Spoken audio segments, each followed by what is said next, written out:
நம்மளுடைய தோசான் வெல்டிங் மிஷினில் cable connector வந்து ரிப்பேர் ஆயிடுச்சு. அதை இப்போ நம்ம கழட்டி மாற்ற போகிறோம். இந்த கனெக்டர் இப்படி ஆடுறதை பார்த்தா உள்ளார இருக்கிற வாசர் தான் மெல்ட் ஆயிருக்கும். இது அவ்வளோ சீக்கிரம் இந்த மாதிரி மெல்ட் ஆகாது. நம்ம ஆளுங்க மிஷினுக்கு ரெஸ்ட்டே விடாமல் பவரை ஃபுல்லாக வச்சு அடிச்சிருந்திருக்காங்க போல. அதனால தான் இந்த மாதிரி இது மெல்ட் ஆயிருக்கு. இப்போ நம்ம மிஷினோட எல்லா ஹவுசிங் ஸ்க்ரூவையும் கழட்டிக்கிட்டு இருக்கோம். ஹவுசிங்கை கழட்டினா உள்ளார சர்க்கியூட் போர்டிலலாம் ஒரே தூசியாக இருந்துச்சு.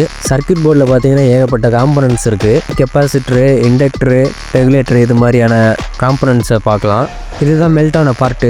பார்த்தீங்கனாலே தெரியும். ஹீட் ஆனதில் நட்டு வந்து வாசரோட ஒட்டிக்கிச்சு. டோட்டலாக வாசர் மெல்ட் ஆகி நட்டு நல்லா ஒட்டினதில் இதை கழட்டவே முடியாமல் போயிடுச்சு. அதனால் கட்டிங் மிஷின் தான் போட்டு கட் பண்ணி எடுக்கிற மாதிரி ஆயிடுச்சு. எப்படியோ ஒரு வழியாக கழட்டி எடுத்தாச்சு. இதை கழட்டி எடுக்கிறது பெரிய போராட்டம் ஆயிடுச்சு. இப்போ நம்ம புது கனெக்டரை மாட்டிக்கிட்டு இருக்கோம்.